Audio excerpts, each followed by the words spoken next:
본 방송에서 제공하는 투자 정보는 투자 판단에 대한 조언입니다. 방송에서 제공하는 주식의 가치, 가격 상승 및 가격 하락에 대해서는 방송사에서 보장하지 않습니다.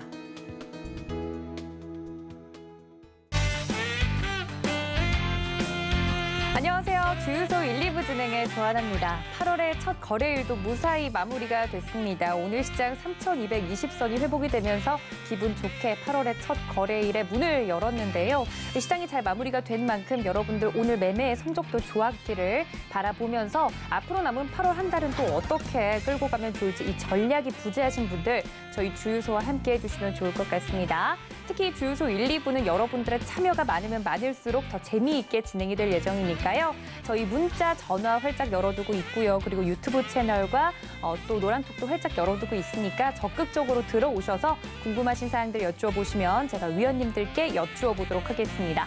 더불어서 지금 저희 박스 재훈이라는 이름을 갖고 계신 정재훈 위원님께서 서울경제TV 더하기 유튜브 채널에서 무료 공개방송 진행 중이라고 하시니까요. 매일매일 공개방송을 하시는 위원님이 아니시기 때문에 이 기회 놓치지 않으셨으면 좋겠습니다. 저희 정재훈 위원님의 무료 방송도 많은 시청 바란다는 말씀과 더불어서 월요일 주유소 활기차게 좀 시작을 해보도록 하겠습니다. 그리고 이번 주부터 주유소 1, 2부의 위원님들의 위치가 좀 바뀌었습니다. 월요일에 새롭게 여러분들께 인사드리는 위원님이 또 계시다고 하니까 바로 만나보도록 하죠. 이정수 위원님과 김범준 위원님 모십니다. 위원님들 어서 오세요. 네, 안녕하세요. 네, 이번 주부터 주유소 1, 2부 라인업이 좀 바뀌었는데 일단 우리 이정수 전문가님은 그대로 네, 월요일이시고 네. 원래는 수요일에 나오셨던 김범준 전문가님께서 월요일로 좀 이렇게 당겨지셨어요. 어쩌다가 월요일에 지금 출연을 하게 되신 거죠, 위원님? 통보받았습니다.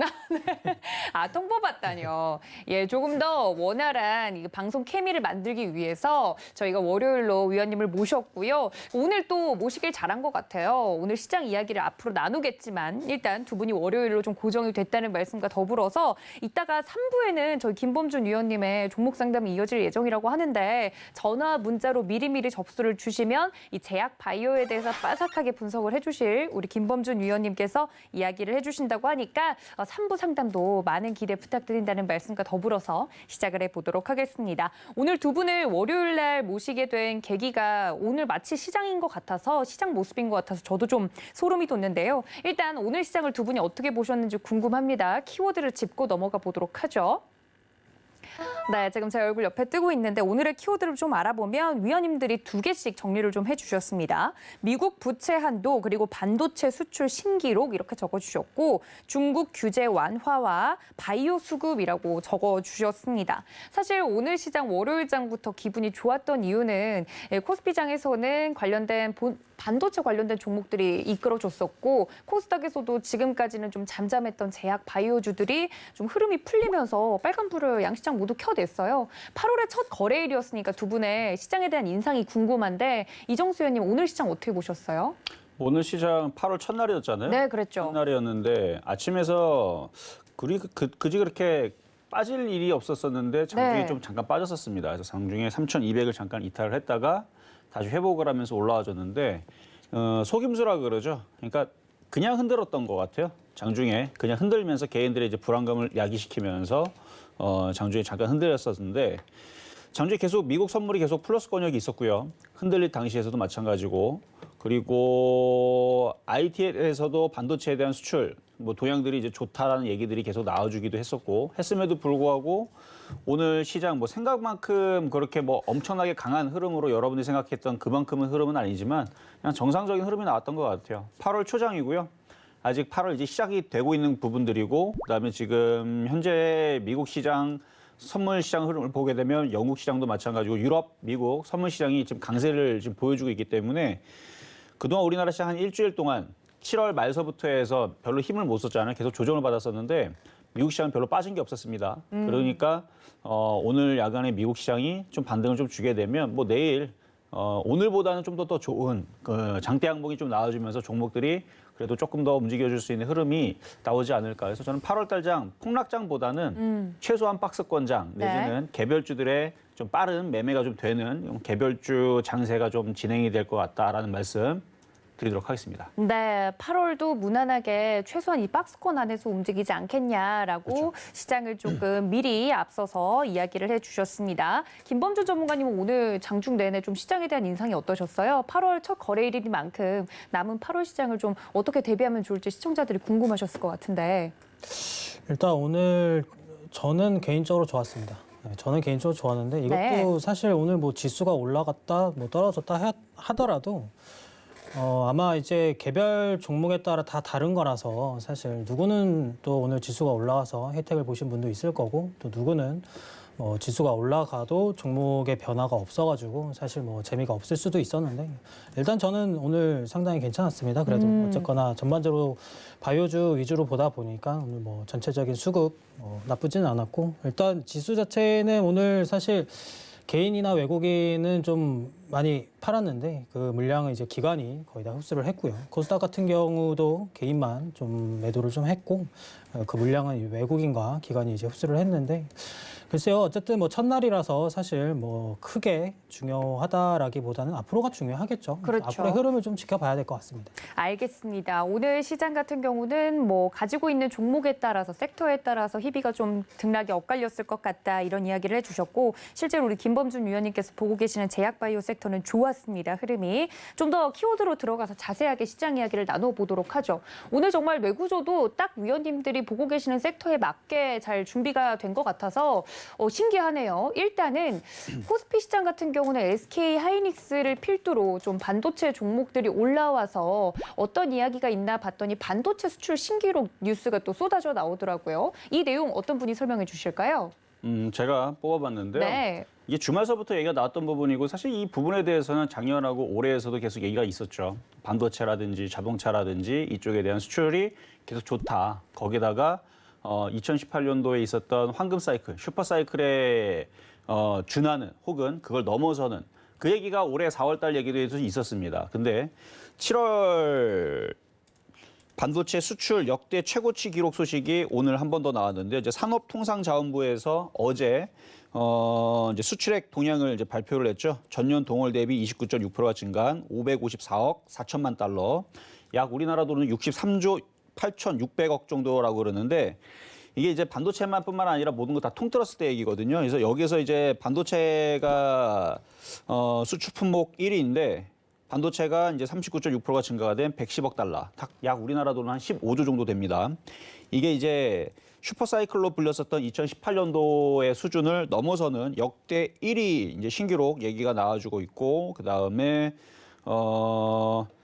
이 무역 통계가 집계가 되기 시작한 게 1956년인데 그때 이후로 65년 만에 최대 규모니까 그냥 명실상부한 그냥 최대로 그냥 많이 지금 반도체가 많이 팔리고 있다는 얘기인데 이게 이제 어디 쪽에서 많이 팔렸냐라고 한다라 그러면 그 CPU 쪽에 이제 수요가 많아지면서 이제 CPU를 조립을 하게 되면 이제 반도체를 그 램을 끼워야 되거든요. 그래서 그런 부분에 대한 이제 신규 중앙 처리 장치 CPU 출시를 인한 그런 이제 수요가 좀 메모리 수요가 좀 늘었다. 이 얘기들이랑 그다음에 데이터 센터 업체들의 서버 증설로 인해서 서버용 메모리 수요가 수출 호조세를 잃었다 이 얘기거든요. 그래서 최근에 이제 삼성전자 실적 발표가 나오면서도 반도체 어닝 서프라이즈가 어마어마하게 나왔던 부분들 바로 이런 부분들인데, 그러니까 이게 원래 2019년도에 이제 반도체 서버 이쪽을 좀 갈아 엎었었어야 되는 겁니다. 그러니까 이게 통상적으로 2년에서 3년 정도가 지나게 되면 우리가 보고 있는 유튜브 같은 경우도 다 서버 램으로 다 저장을 한단 말이에요. 근데 이게 그 2년 주기로, 그러니까 2년에서 3년 주기로 이거를 갈지 않으면 부품을 교체해주지 않으면 이게 고장이 나서, 왜냐하면 우리가 집에서 쓰고 있는 것보다는 어마어마한 이 사용량들을 이제 보여주기 때문에 중간에 고장이 나버리게 되면은 문제가 커지죠. 예를 들어서 뭐 컴퓨터가 뭐 다운된다는, 뭐 다운될 일은 없겠지만, 그래서 이게 통상적으로 2년에 3년 주기로 이게 교체가 되는데 2017년도, 2018년도 한번 그때 슈퍼사이클 오면서 한번 갈고 나서 2019년도 정도에서 2020년도에서 작년에서 원래는 그 서버에 대한 부분들은 어차피 교체 수기가 됐었는데 워낙 경기가 안 좋다 보니까 코로나 때문에, 그래서 그때에서 교체하지 못했던 부분들과 그 다음에 올해 또 교체해야 될 부분들이 이제 같이 맞물려 가지고 서버에 대한 메모리 수요가 많아질 거다라는 얘기가 작년에 있었습니다. 근데 진짜로 많게 된 거죠. 그러니까 말 그대로 얘기가 나왔던 게 그대로 실행이 된 건데, 그러니까 이게 서버에 대한 이제 수요가 여기서 줄어드는 게 아니고 더욱더 늘어나게 될 겁니다. 우리 메타버스 얘기를 하잖아요. 네. 가상현실이라든지 이런 부분을 다 표현하는 데 있어서 그거 다 데이터를 다 저장시켜야 되거든요.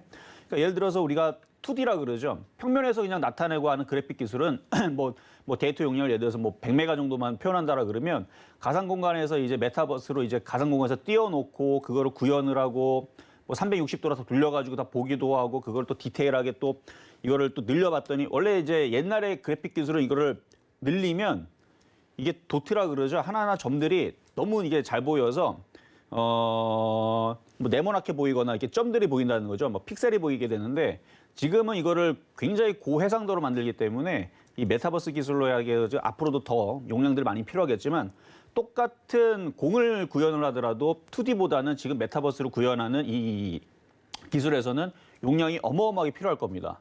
근데 그거를 여러분들한테 용량을 다 구입해라 이게 아니고요. 인터넷상으로 얘네들이 다 가상 공간에 그 메모리를 다 만들어가지고 엄청난 속도도 필요할 거고 저장 공간도 많이 필요할 텐데 이거를 구현하기 위해서는 어마어마한 또 메모리가 필요하단 말이에요. 거기다가 이제 뭐 자율주행이다부터 해가지고 많은 것들을 이제 우리가 이제 서비스를 많이 붙일 텐데 마찬가지 메타버스 서비스랑 자율주행이랑 이거를 접목을 시키려고 그래도 데이터 용량들을 굉장히 빠른 속도로 이제 구현을 시켜야 되는데 지금에 있는 서버 용량으로는 되지 않을 정도로 나중에서는 굉장히 크게 될 겁니다. 결국은 메모리라든지 이런 부분에 대해서 수요는 더욱더 폭발적으로 늘어나게 될 것이고요. 네. 그 서비스에 맞춰서 그리고 지금 DDR4에서 DDR5로 이제 메모리 전환을 합니다. 그러니까 전환에 대한 이슈에 또 맞춰가지고 기존에 있던 램들은 말 그대로 이제 구형이죠, 구형. 그러니까 꼬물딱지란 말이에요. 구형이기 때문에 그걸 다 갈아엎어야 돼 이제. 왜냐면 더 빠른 램과 더 빠른 속도로 그래서 이전에 있었던 보다 뭐 8배에서 뭐 10배 혹은 뭐 20배 더 빠른 이제 DDR5 램도 처음에 나오자마자 이 속도가 끝이 아니고요. DDR4도 마찬가지. DDR4도 처음에 속도가 뭐 1333으로 나왔다 그러면 그 다음에서는 이 속도가 점점 늘어납니다. 그래서 처음에 있었던 DDR4 속도보다 나중에 후에 나왔었던 DDR4 같은 규격 같은 경우는 이제 이게 PC 2100, 뭐 2700, 뭐 3200 이렇게 되는데 2666 이게 3200 이게 이제 메모리 속도거든요. 똑같은 DDR4 메모리입니다. 그러니까 속도가 점점 빨라져요. 나중에 나오게 되면. 그러니까 DDR5 같은 경우도 지금에서 이제 올 하반기에서 내년에 나오는 DDR5가 나오겠죠. 그러면 그것도 계속 업그레이드가 되면 속도가 점점 더 빨라질 겁니다. 그러니까 이런 것들이 나오게 되면 기존에 쓰던 램들을 다 교체를 해야 돼요. 서버 램들도 다 교체를 해야 되고 당연히 PC를 맞출 때에서도 다 갈아엎어야 됩니다. 새 걸로. 메인보드가 기존에 있던 걸 호환을 하지 않기 때문에 다 갈아엎게 될 텐데 이걸 그럼 굳이 왜 해야 되느냐. 아까도 말씀드렸듯이 기존에 있는 시스템으로는 구현을 할 수가 없어요.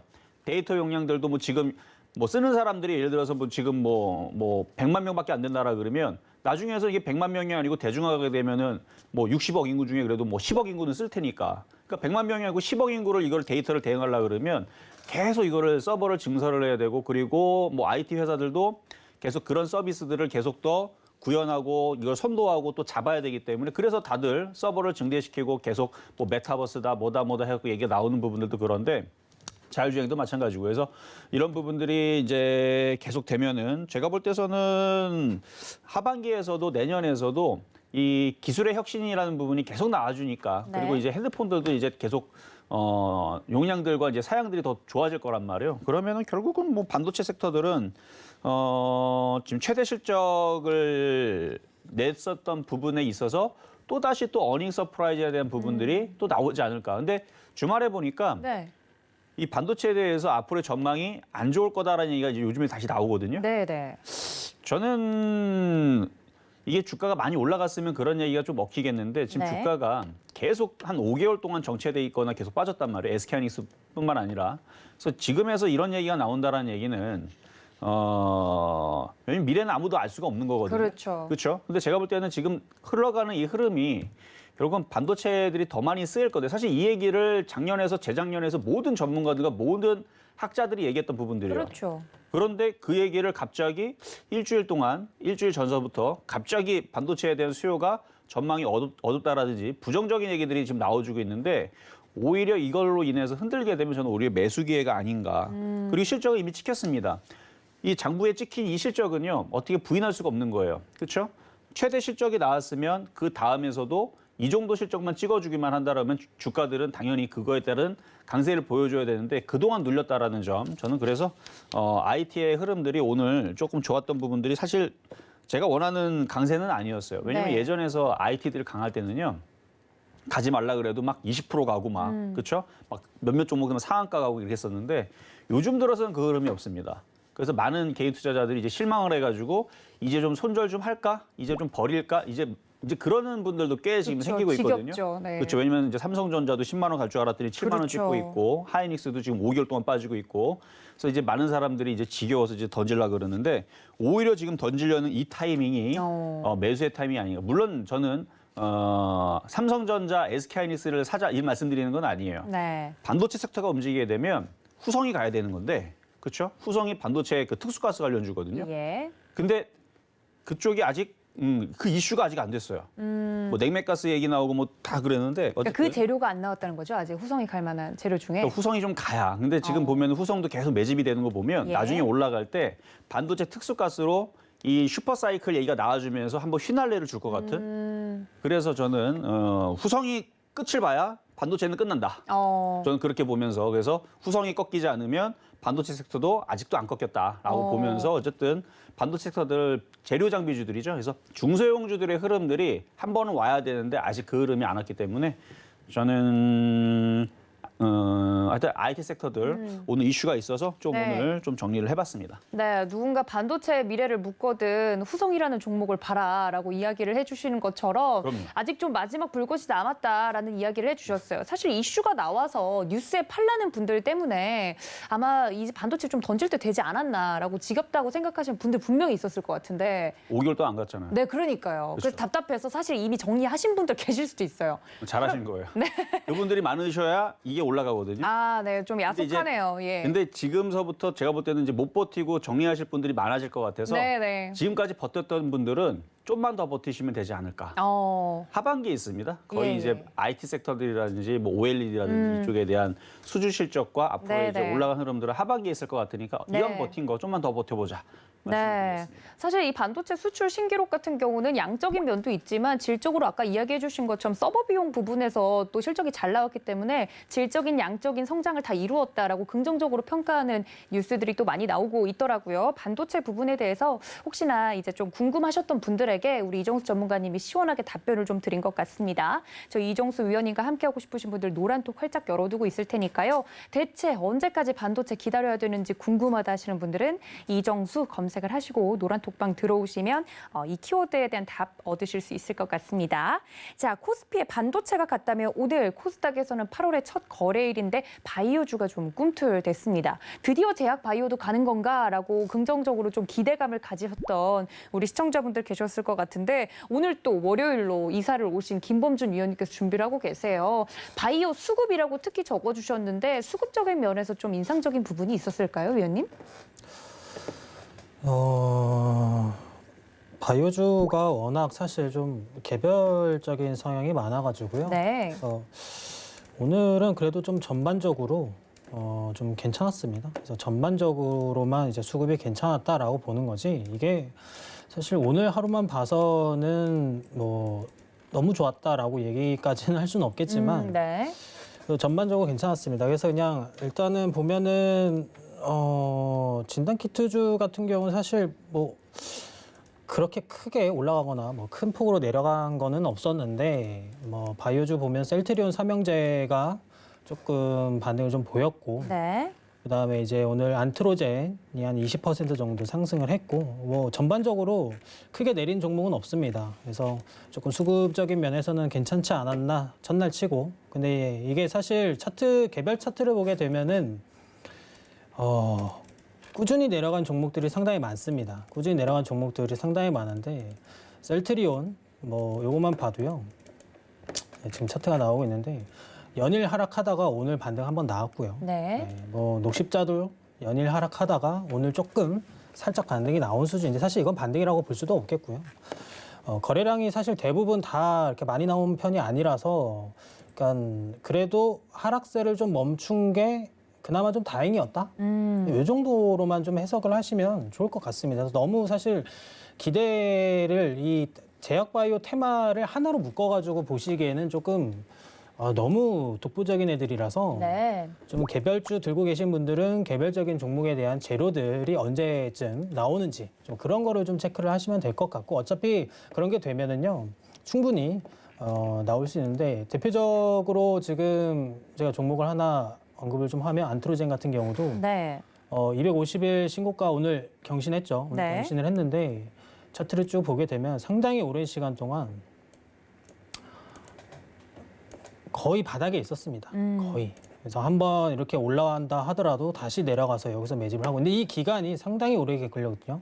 오래 걸렸는데 그래도 조금 지나다 보니까 이렇게 또 크게 고점을 또 가는 경우도 있고 이렇게 사실 이 기간 동안 제약바이오가 좋았던 시간이 분명히 있었거든요. 근데 이 종목 같은 경우는 좋지 않았습니다. 근데 최근에 들어서 지금 주가가 꽤 반등을 하고 있는데 분명히 개별 이슈가 있었겠죠. 개별 이슈가 있으니까 여기서 쭉 치고 올라가는 건데 이렇게 바이오주들은 좀 바이오 전체로 보시면 안 될 것 같아요. 물론 뭐 줄기세포면 줄기세포에 관련된 뭐 테마가 수급을 받는다면 관련주들 좀 테마는 받겠죠. 수급을 받을 수 있지만 그뿐입니다. 그래서 개별 종목에 대한 뭐 이런 재료들 그런 것들을 좀 보셔야 될 것 같다. 그래서 그냥 오늘은 그나마 전반적으로 하락세를 타고 있었지만 오늘 조금 괜찮게 버텼다? 약간 이런 느낌? 좀 이런 것 같아요. 네. 네, 제약 바이오주 전반적으로 좀 흐름이 안 좋았는데 사실 이 제약 바이오주는 큰 섹터 하나로 뭉뚱그려서 보기보다는 한 종목 하나하나 개별적으로 좀 봐야 되는 종목들이 많아서 그 점에 대해서 이야기를 해주시면서 사실 말씀을 해주신 부분에서 중요한 부분을 보자면 제약 바이오주들의 하락세가 멈췄다, 브레이크를 걸었다. 그 점에서 좀 의의가 있는 것이지 섹터 전체적으로 앞으로 좋아질 것 같다라고는 좀 이야기를 보수적으로 해주신 것 같아요. 8월 달은 그럼 괜찮을까요? 제약바이오 어떻게 보세요, 전문가님? 실적이 잘 나와서 기대하고 계시는 분들이 좀 많으신 것 같은데. 실적은 사실 네. 뭐 너무 유명한 기업들, 뭐 한미약품, 네. 셀트리온 시리즈들, 뭐 삼성, 뭐 이런 애들을 네. 사실 제외하고는 네, SK 바이오사이언스요. 대부분의 바이오주들을 실적을 보고 샀다? 잘못 사셨겠죠? 네, 잘못 사신 겁니다. 네, 바이오주는 사실 거의 기대감 그리고 이제 뭐 임상에 대한 그런 것들을 사실 좀 보고 좀 미래 가치를 형성해서 사는 거지 뭐 단기간에 실적이 좋아졌다 물론 좋죠 실적이 좋아졌다고 하면은 뭐 없는 것보단 나으니까 당연히 좋은데 그냥 이거는 좀 글쎄요 8월이 좋아지면 당연히 좋겠죠. 네, 저도 좋고 여러분들도 좋겠지만 어쨌거나 저도 개인적으로 뭐 어떤 종목의 주주로서 종목들이 올라갔으면 하는 바람 이런 거는 당연히 있습니다. 그렇죠, 그렇죠. 알겠습니다. 관련돼서 실적을 보고 제약바이오주를 좀 매매를 하시는 부분은 아마 잘못된 부분이 아닐까라고 콕 집어서 이야기해 주시면서 이 부분에 대해서 다시 한번 이야기를 해드렸는데 제약바이오주 개별 종목 좀 궁금하신 분들은요. 저희 김범준 위원님 월요일로 모신 만큼 노란톡 활짝 열어두고 있으니까요. 같이 하고 싶으신 분들은 문자 샵 0082번으로 김범준 적어서 보내주시면 제약바이오주에 대해서 바삭하게 이야기를 해주실 저희 위원님 노란톡방으로 안내를 해드리도록 하겠습니다. 지금 바로 보내주시면 이용할 수 있다는 점까지 알려드리도록 하겠습니다. 오늘 이렇게 코스피와 코스닥 각각 좀 시장을 견인했던 섹터를 우리 두 위원님께서 봐주셨는데 그럼 시장 전반적인 이슈로 좀 넘어가 볼까요? 다른 이슈들을 오늘 또 보면 미국의 부채 한도 이야기가 꾸준히 저희 주유소 방송 통해서 나왔었습니다. 시장의 하반기 시장의 또 하나의 약간 변수 중에 하나로 꼽아주셨던 위원님들이 좀 계셨는데 미국 부채 한도, 미국이 지금 중앙은행 같은 경우, 중앙정부 같은 경우 돈이 좀 없다고요? 부채 한도를 지금 상향해야 된다는 이야기가 나오고 있는데 이 이슈 누가 설명해 주실까요? 네, 제가 한번 뽑아봤는데요. 네. 이제 서울경제 전문가님들도 얘기를 하셨겠지만 타 방송에서도 이 얘기가 6월 달서부터 사실 조금씩 나오기 시작했다가 7월 달 이제 말 되면서 이제 기사화된 거죠. 미국이 디폴트가 될 수 있다라는 환경에 대한 기사도 있었고 서울경제에 대한 기사도 있었을 거고 등등의 여러 가지 기사들이 있었던 걸로 기억을 하는데 저는 이 부분에 대해서 계속 얘기를 꺼내지 않았습니다. 왜 그러냐면 지수가 급락하는 모양새를 보인다라든지 아니면 삼성전자가 무너지는 모습을 보인다라든지 업종의 대표주, 건설주, 증권주, 철강주, 조선주, 해운주 등등의 뭔가 무너지는 모습이 나오게 되면 이게 지금 미국의 디폴트를 준비하고 있으니까 우리나라 시장이 박살나려고 하는구나. 그럼 이제 사람들한테 조심해야 된다고 얘기를 해야지라는 생각으로 얘기했을 수도 있어요. 네. 근데 지수가 고점에서 무슨 껌딱지 붙여놓듯이 떨어지질 않아요. 내려가질 않습니다. 그리고 잘 빠지지도 않고 웬만해서는 떨어지지 않고 그러니까 떨어질 수 있는 자리가 있었거든요. 그 자리에서도 버티고 잘 떨어지질 않아요. 우리나라 역사상 지금 지수가 3천, 자, 뭐 코스피 한번 보겠습니다. 코스피를 보면 역사상 최고점이 3,316이죠. 거기 불과 지금 10포인트만 더 올라가면요. 신고점이에요, 신고점. 10포인트. 뭐 100포인트도 원하는 것도 아니고 그러니까 100포인트 차이가 나는 것도 아니고 뭐 500포인트 차이 나는 것도 아닙니다. 불과 10포인트면 100포인트죠. 거의 100포인트. 거의 100포인트 정도면 한 2, 3mm면 천천히 움직여도 2, 3mm면 움직이는 포인트 정도고요. 그리고 원래 이제 우리나라 시장 빠질 때에서는 하루에도 뭐 300포인트씩 빠질 때도 있었으니까. 그래서 그럴 때에 비하면은 사실 이거는 얼마든지 신고점 올라갈 수도 있고 뭐 떨어뜨리려면 얼마든지 떨어뜨릴 수도 있는데 계속 고점에서 떨어지지를 않아요. 그리고 업종의 대표주, 예를 들어 삼성전기라든지 업종의 대표주 삼성전기, 네, 오랜만에 보네요. 그렇죠. 삼성전기라든지 뭐 LG화학이라든지 네. 이런 종목들이 이제 IT의 이제 대표주들이잖아요. 아니면 뭐 포스코라든지 네. 아니면 현대제철이라든지 업종의 대표주를 여러분들이 알고 있는 그 종목들이 있죠. 그 종목들이 뭐 이렇게 박살이 나거나 빠지거나 그러면은 그러면 시장이 말 그대로 우리가 그런 얘기 하잖아요. 골로 간다고. 네. 정말로 내려간다라는 느낌을 줘야 되는데 아래로 간다는 느낌. 절대 그런 흐름들이 나오질 않아요. 그래서 저는 이 시장이 빠질 생각이 없구나라는 거를 눈치를 챘기 때문에 거기다 미국 부채 한도가 그게 지금 어마어마하게 지금 됐다라는 얘기가 기사가 나왔단 말이에요. 근데 이 기사가 처음 나온 게 아니고 미국 역사상 지금 98번이나 인상이 되면서 수정이 됐던 부분들이라 불과 2년 전에서도 2019년 8월 달서부터 해서 2021년 7월 31일, 그러니까 어제까지죠. 어제까지 부채 한도 유예 기간이 끝난 겁니다. 끝났고 이거를 이제 다시 이제 상향하기 위해서 지금 뭐 옐런 의장 같은 경우는 이거를 늘려줘야 된다. 안 그러면 근데 디폴트 가야 된다. 뭐 이런 식으로 지금 그러니까 소위 말해서 이제 그 배수진을 치고 안 해주면은 안 된다 정도로. 네. 어쨌든 어쨌든 그런 얘기들이 지금 나와주면서 이제 배짜라식으로 가고 있는데 자 일단은 지금 미국 부채가 2차 세계대전 수준으로 지금 올라와 있는 상황이고요. 네. 그다음에 미국 의회가 지금 정부 부채 한도를 2년 전에 2경 5천조 정도로 지금 설정을 해놨는데 현재 미국의 부채가 이제 3경 2천조. 그러니까 얘네들이 뭐 천조국 그러는데 이제 경조국이죠, 경조국. 네. 이제 경조국인데 3경 2천조 지금 되어 있고 미국 의회에서 지금 정한 거에 7천조 정도가 초과가 돼 있는 상황인데 어쨌든 이 부채 한도를 늘려달라. 안 그러면 이제 채무 불이행으로 갈 수 있다. 그래서 이게 이제 혼란을 야기시키면서 금융시장을 조금 흔들 수 있다. 그래서 이 상태로 가게 되면은 미국이 한 10월에서 11월 정도 그쯤 되면 이제 디폴트 될 수 있다. 그래서 채무 불이행으로 가면서 물론 이 흐름으로 시장을 흔들 수 있습니다. 충분히 흔들 수 있어요. 예전에서도 흔들었어요. 2010년도, 2011년도에서도 이 이슈로 한번 흔들었던 경우가 한번 있었는데 근데 지금 이 얘기가 오늘 처음 얘기하는 게 아닙니다. 많은 네. 전문가들이 이 얘기를 다뤘고요. 6월 달에 얘기가 한번 나왔고 7월 달에 이 얘기가 나왔고 그 한도가 지금 끝났어요, 지금. 끝났고 오늘 8월 2일이란 말이에요. 근데 지금 미국 시장 급락 나오나요? 오늘 우리나라 시장 서브프라임 모기 사태처럼 박살이 나면서 혹은 과거에 그 유럽 신용위기처럼 나와주면서 지금 지수가 코스피가 막 서킷 브레이크가 걸리면서 막 전 종목 막 하한가 가고 그러나요? 안 그렇죠. 그러니까 이게 지금 처음 있는 일도 아니고 98번이나 인상이 됐다라는 부분들 요거 잘 체크를 하셔야 되고요. 그다음에 옐런 의장이 무슨 얘기를 했냐면 이게 6월 달에 한 얘기인데요. 단기적인 부채라면은 상환에 대한 구체적인 계획이 없어도 그러니까 아무 생각이 없어도 그렇죠? 구체적인 계획이 없어도 경제에 도움을 주는데 필요하다라고 보는 새로운 견해에 가담한다 그랬습니다. 이게 무슨 얘기냐면 유럽 같은 경우는 2010년도에 보게 되면 그리스가 그때 당시 부채가 한 100% 좀 넘어가는 수준이었고요. 스페인이 60에서 79% 수준, 포르투갈이 80에서 99% 수준이거든요. 근데 이제 지금 차트를 보게 되면은 이거를 보면은 좀 시간이 좀 걸릴 수도 있는데 네. 한번 보자 한번. 네, 자세히 좀 지금 보죠. 뭐 포르투갈하고 스페인하고 자 국가지수 가게 되면 자 포르투갈, 스페인, 스페인 여기 있네요. 자 보면 자 월봉으로 보겠습니다. 월봉으로 보게 되면 스페인 이거는 IBEX로 돼 있는데 다른 유럽도 마찬가지니까 이제 다른 나라로 보죠. 자 네덜란드 같은 경우 뭐 네덜란드도 마찬가지 대부분의 이제 유럽 국가들이 그때 당시 이제 부채가 70에서 뭐 80 사이 이때 얘기 나올 때 망한다 얘기 나왔었어요. 갚을 수 없는 빚.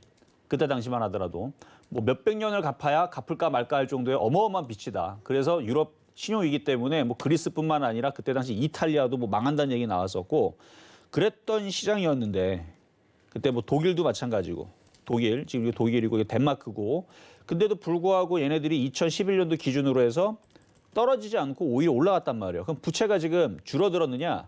아니에요. 다 조금씩 늘었거나 많이 늘어나는 나라도 있습니다. 뭐 일본 같은 경우는 엄청 많이 늘어났고 그리스 같은 경우도 꽤 많이 늘어나 있는 상황이고 그래서 그리스 같은 경우는 과거 2010년도에 그때만 하더라도 뭐 100% 정도의 부채였는데 지금 184%를 달성을 하고 있고요.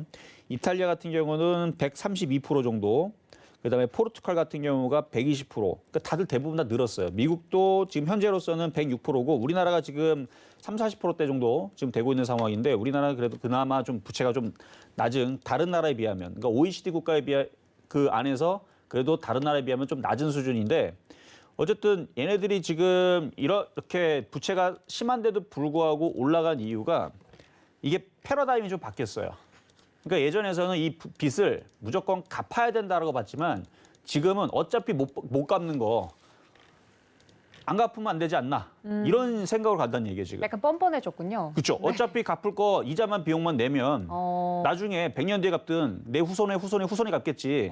네. 뭐 어차피 나라가 빚을 갖고 있는 거니까 약간 네. 이제 그런 느낌으로 가서 지금 유럽 시장이 그동안에서 이게 올라왔던 부분들이고 네. 다 그래요. 그래서 미국도 거기에 동조하면서 지금 부채가 굉장히 많음에도 불구하고 그러니까 미국 옐런 의자 이 얘기할 때니까 다시 한번 읽어드리면 단기적인 부채라면 상환에 대한 구체적인 계획이 없어도 그러니까 갚을 생각이 없다는 얘기죠. 네. 단기적인 구체적인 계획이 없어도 원래 이게 계획을 가지면서 이제 그 단기 부채를 해야 되잖아요.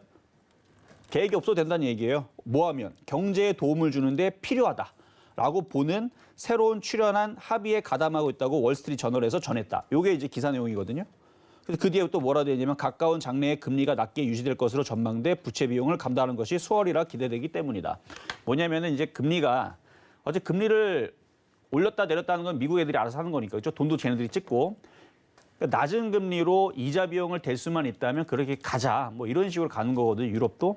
그러면 이걸로 인해서 그러면 정말로 이제 부채를 안 갚아도 되느냐? 그거는 아닙니다. 이게 나중에서 이제 말장난하기 되게 쉬워져요. 나중에서 이제 인플레이션 돈을 많이 풀었으니까 인플레이션에 대비해서 금리가 올라가겠죠. 그리고 인플레이션이 찾아올 거고 그러면 이제 그때에서는 이제 이자 비용을 대는 데 있어서 이제 부담이 된다 얘기가 나오면서 증시를 한번 급락을 시킬 겁니다. 근데 그게 지금은 아닐 거예요.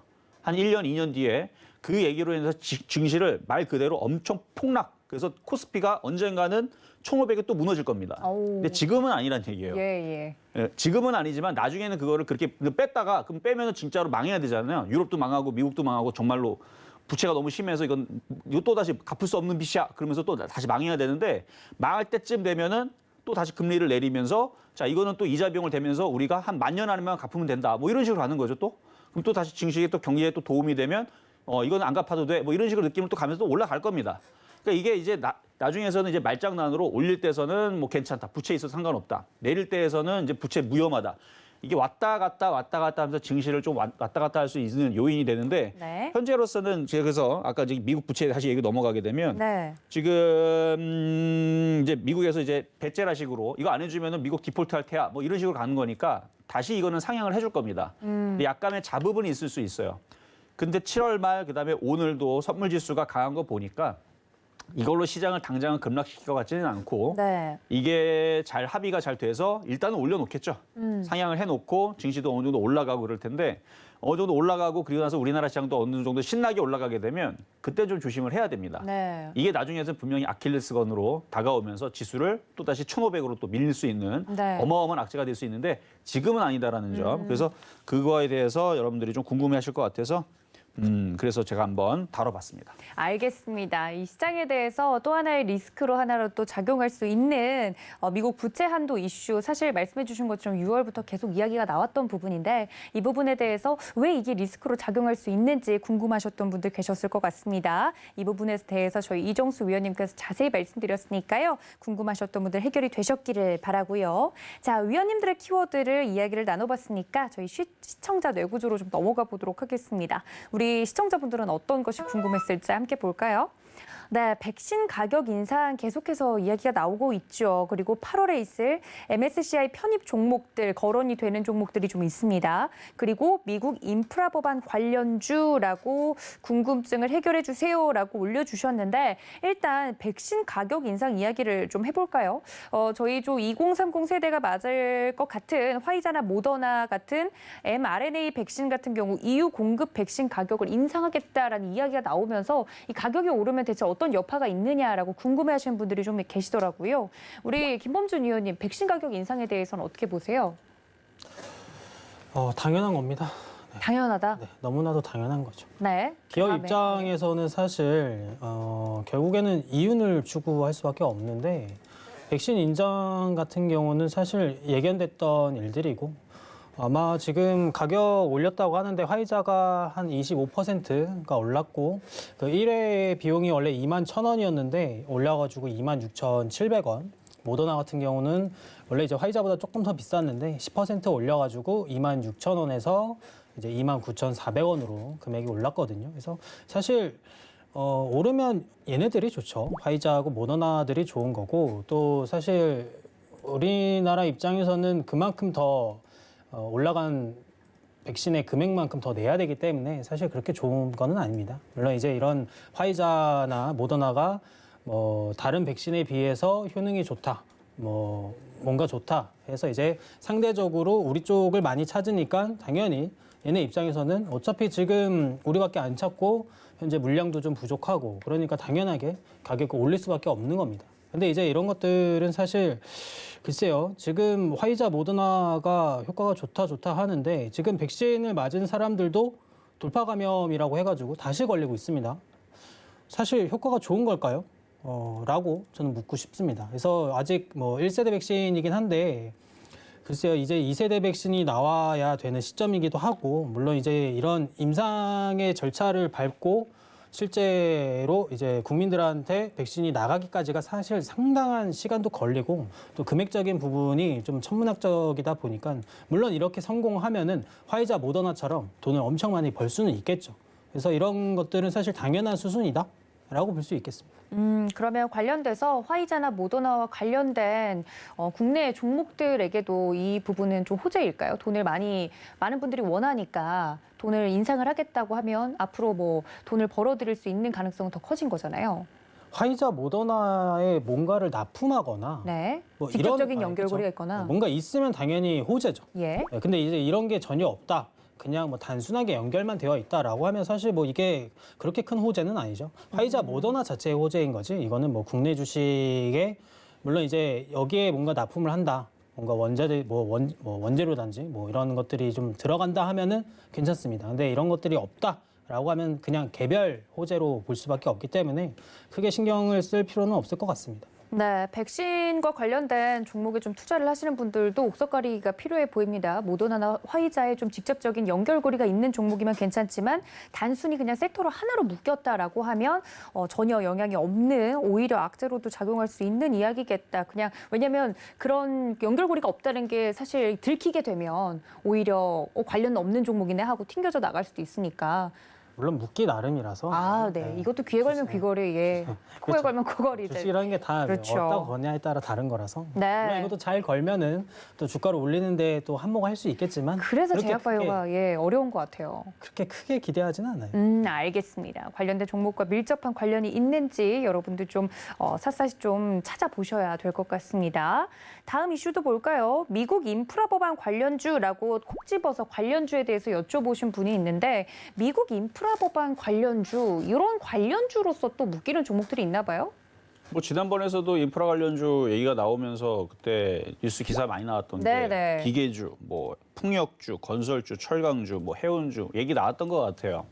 근데 그때 당시 이제 인프라 법안 관련주 해가지고 오히려 그때 움직였던 것보다는 그 바이든 대통령 되기 전에 오히려 공약으로 그때 나왔을 때. 공약주로 나왔을 네. 때 그래서 인프라 관련주가 움직일 것이다, 뭐가 갈 것이다, 신재생이 갈 것이다. 그때가 오히려 기대감에 부풀면서 제일 핫했죠. 무지막지하게 많이 네. 올라갔거든요. 어마어마하게 갔어요. 저도 아침 방송에서 두산 인프라가 너무 많이 올라가는 걸 보고 혹시나 두산도 가지 않을까 싶어갖고 두산 수익률 20% 생각하고 줬거든요. 네, 어떻게 됐죠? 20% 간 게 아니고요. 150%인가 170% 올라갔거든요. 아이고, 네. 그러니까 미친 거죠 한마디로. 자, 두산 한번 보겠습니다. 그러니까 두산 인프라 코어가 너무 많이 올라가니까 두산도 이 지주사잖아 말이에요. 근데 네. 얘도 그때 당시 전 20% 봤어요 진짜로. 딱 요 고점에서 걸릴 줄 알았는데 더 갔네요. 네. 어마어마하게 갔어요. 그러니까 예. 130% 정도 올라갔는데 자 그러면 이 시점에서 그러면 또 다시 인프라 관련주들 다 움직이면서 뭐 두산 인프라 코어라든지 두산중공업이라든지 아니면은 뭐 풍력주라든지 기계주들 또 다시 움직일 거냐 건설주가 또 움직일 거냐 이미 너무 많이 올라가 갖고 우리가 이제 그 배가 고플 때서는 이것저것 뭐 치킨도 먹고 피자도 먹고 짜장면도 다 먹잖아요. 근데 네. 먹다 보면 한 3인분 먹으면 배가 터져가지고 이 소화가 되기 전에서는 더 먹기가 좀 부담스럽죠. 그러니까 애들도 조정이 아직 완벽하게 다 들어왔다고 보지는 않거든요. 그러니까 여기서 더 먹게 돼도 크게 움직일 것 같지는 않다. 근데 좀 갔으면 좋겠어요. 왜 그러냐면은 지금 인프라 법안에 대해서 지금 아마 1328조인가요? 이게 지금 의회 통과가 될 가능성이 되게 유력하다. 1150조 원이라 그러네요. 근데 네. 오늘 또 기사 나왔던 부분에서 1300조에 대한 얘기가 또 있었어요. 그러니까 그게 이제 뭐 통과 임박하다라는 기사가 오늘 나왔는데 그게 좀 제발 좀 잘 돼서 네. 우리나라 철강, 건설, 뭐 풍력, 기계, 해운 이쪽이 다 잘 움직여주면 이게 업종의 대표주면서도 시가총이 크단 말이죠. 이게 정말로 움직여주게 되면 우리나라 지수 3,500 갑니다. 아우, 네. 차라리 그랬으면 좋겠다는 얘기죠. 지수가 우리의 바람인 거죠. 예. 아니 그러니까 차라리 그렇게 인프라주가 움직여줘서 네. 지수가 3,500 정도 뚫어주게 되면 그 분위기에 맞춰서 개별주들도 가고 그렇죠. 그래서 개별주 IT 부품주 그동안 그렇게 안 가고 했던 애들도 이제 낙폭가들 그때가 되면 또 순환매로도 움직일 수 있단 말이에요.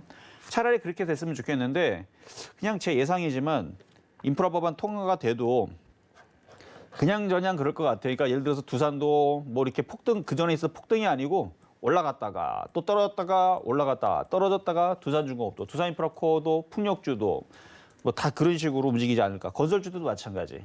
계속 쭉쭉쭉 올라가기보다는. 근데 차라리 건설주를 본다라면 갑자기 생각이 났는데 삼성물산이라든지 이런 애들은 이제 건설 섹터이면서 그다음에 또 이재용 부회장이 또 사면 관련주이기도 하잖아요. 그렇죠? 네. 그래서 아마 이런 식으로 같이 이렇게 엮여 있는 종목들은 수급을 살펴봤을 때서 수급이 괜찮으면 그냥 그런 쪽은 괜찮은 것 같아요.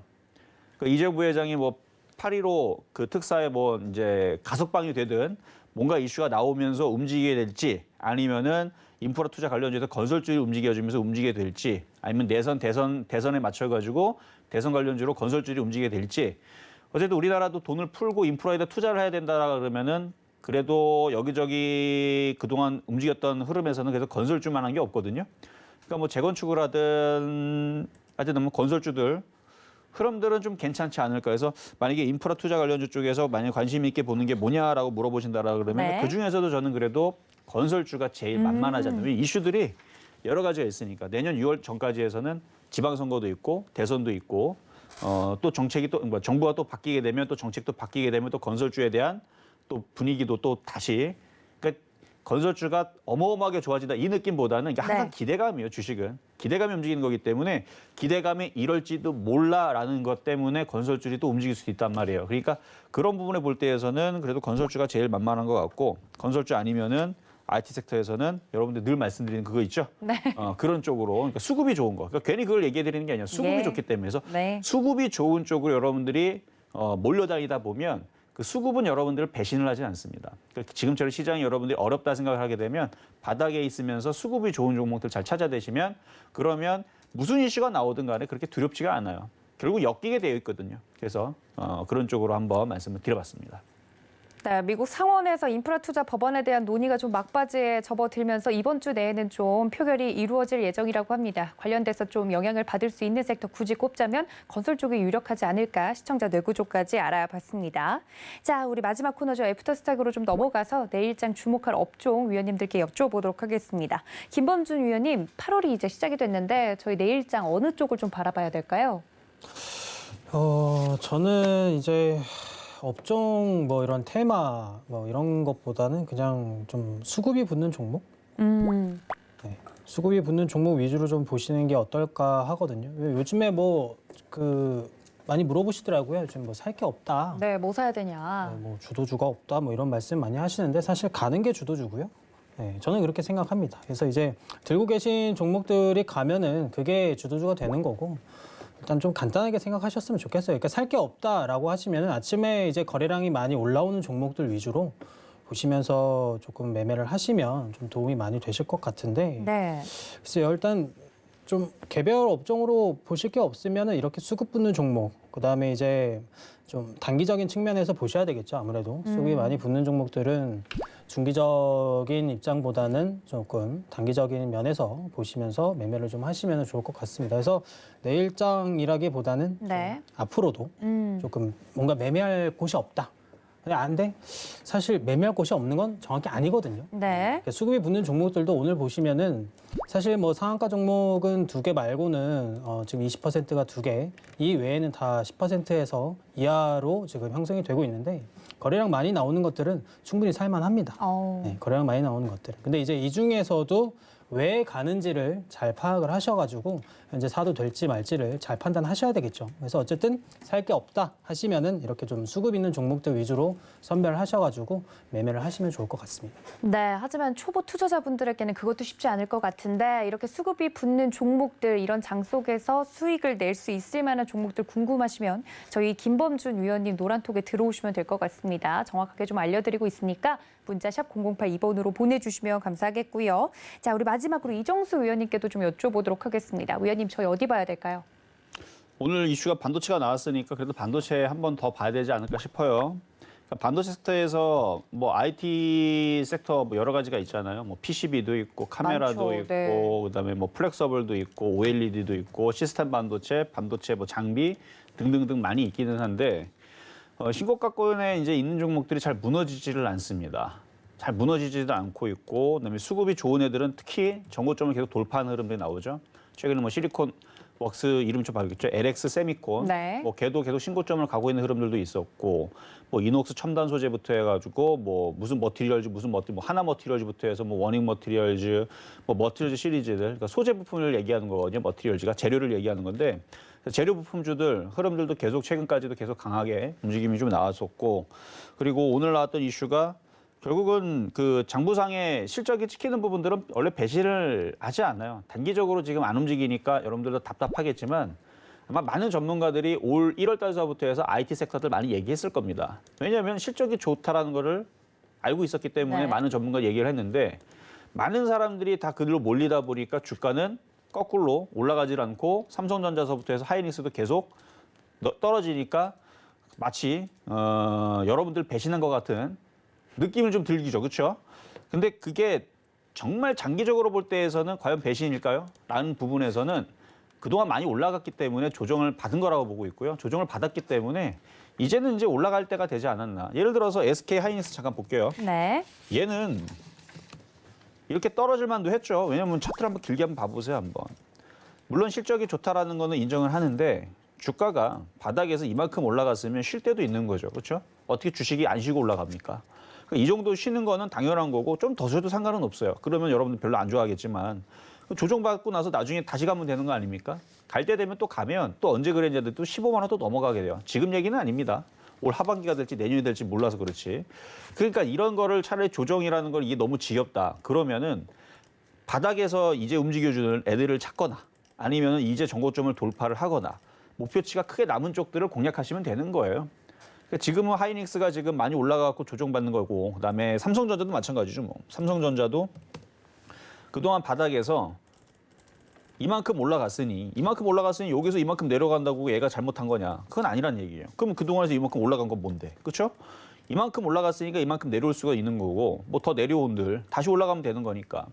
근데 지금 바닥에서 아직 못 간 애들도 있고 그러니까 순환매적으로 그래서 뭐 후성도 많이 올라갔어요. 많이 안 올라간 게 아닙니다. 걔도 신고가예요. 걔도 신고가고 지금 많이 빠져 있는 쪽들을 찾으면은 뭐 이런저런 애들이 있기는 있는데 많이 올라간 애들은 어느 정도 지금 조정을 한 5개월 받았잖아요. 지금 삼성전자를 비롯해서 많이 올라갔던 애들이 많이 지금 조정을 받았으니까 네. 그런 애들 이제 조정을 마무리를 하고 예를 들어서 지금 코리아 서키트 같은 경우도 PCB 관련주 쪽인데 코리아 서키트라고 IT 섹터가 항상 움직이게 되면 얘도 움직이거든요.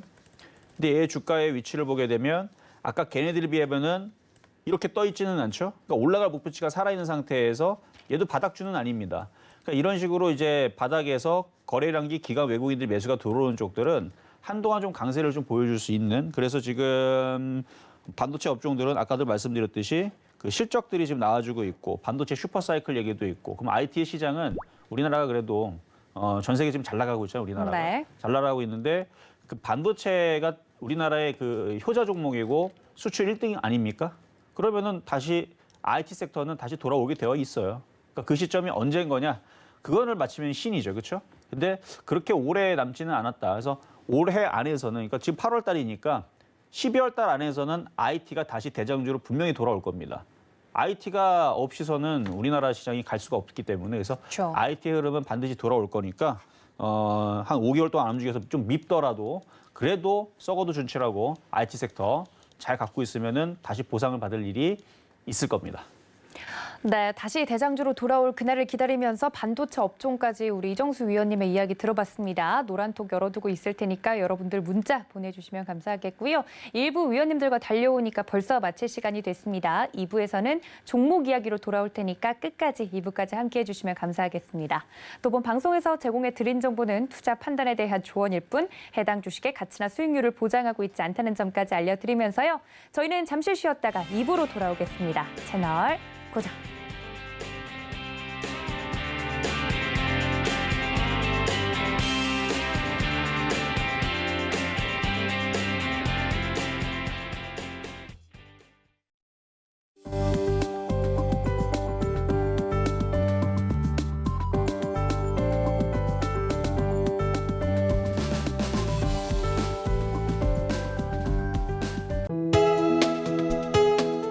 본 방송에서 제공하는 투자 정보는 투자 판단에 대한 조언입니다.